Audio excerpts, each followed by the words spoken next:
If you were here early enough, you could almost forget where you were.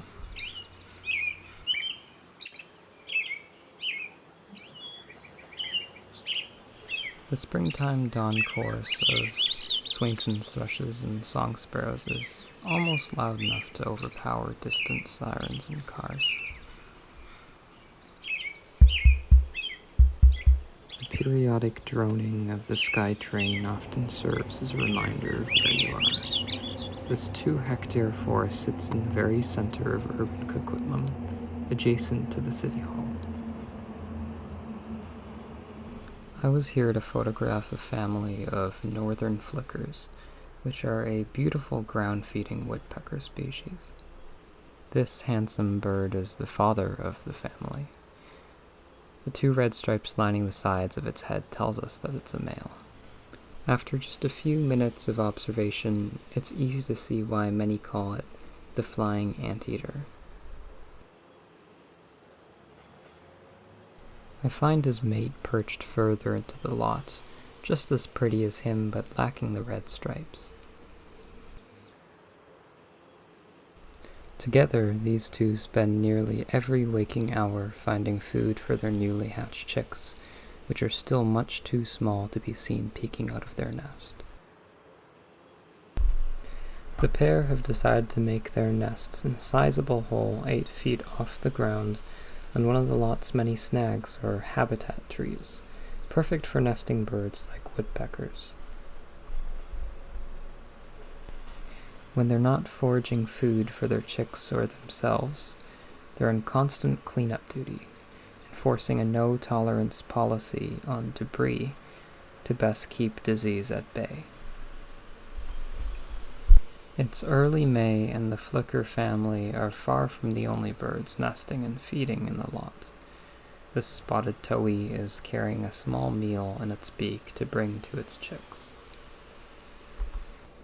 Also on the lot, a white-crowned sparrow defends its territory by singing. The well-named song sparrow does the same.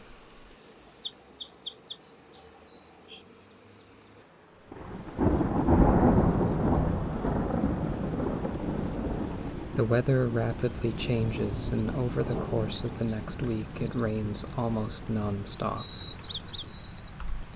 It has been a hard week for the father of the family. His mate hasn't been seen for 4 days, and has likely perished.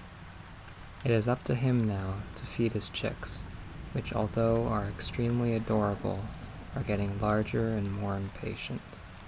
A pair of red-breasted sapsuckers, another species of woodpecker, seldom seen in urban areas, joins the flicker in the lot. Oblivious to the troubles of our flicker, they've moved in 20 feet above the flicker's nest in the exact same tree. Meanwhile, the single father is busy, feeding exclusively in the lot and returning to feed his 3 chicks every 20 minutes. They require more and more food as they grow closer to fledging. Other birds in the lot are just as busy. This Anna's hummingbird must feed quickly before it is inevitably dive-bombed by a migrant Rufus hummingbird. The constant songs of a pair of resident Pacific wrens deep within the lot perfectly complements the sound of falling rain.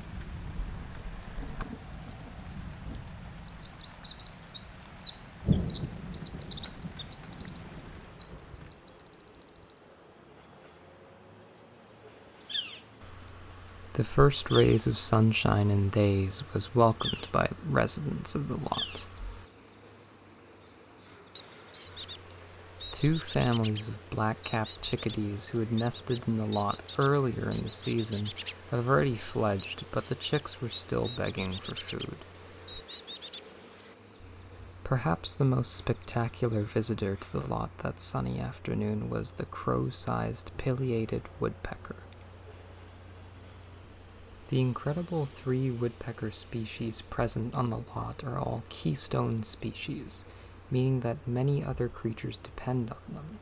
Small birds such as chickadees use woodpecker cavities as nests, and yellow-listed native silver-haired bats use them almost exclusively to roost.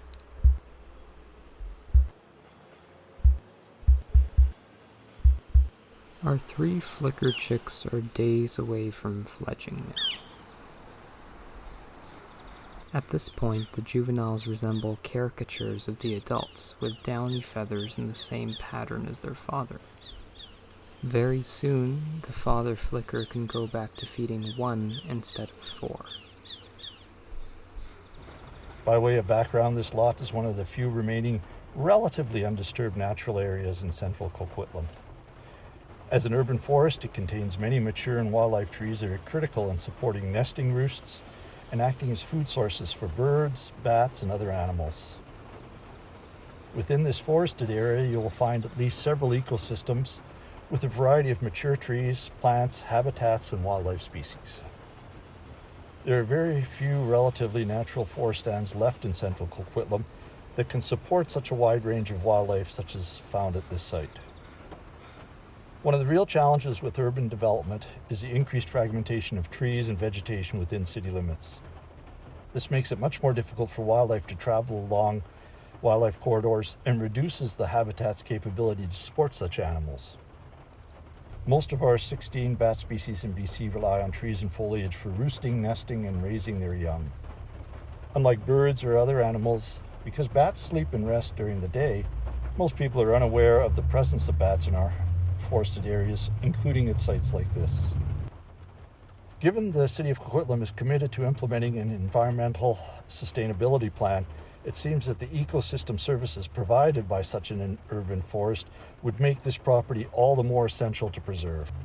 Departments within Metro Vancouver and other municipalities recognize the value of urban forests and trees in terms of helping communities cope with climate change impacts and contributing to the well-being of residents. The urban forest at 3038 Guildford Way acts as both a corridor and a home for dozens of wildlife species, and offers a splash of color to an increasingly gray landscape. Visit save3038.com for petitions, proposals, and upcoming events. Help us save this critical piece of land to ensure that many years from now, someone walking past the forest could close their eyes and be transported away by the sound of birdsong.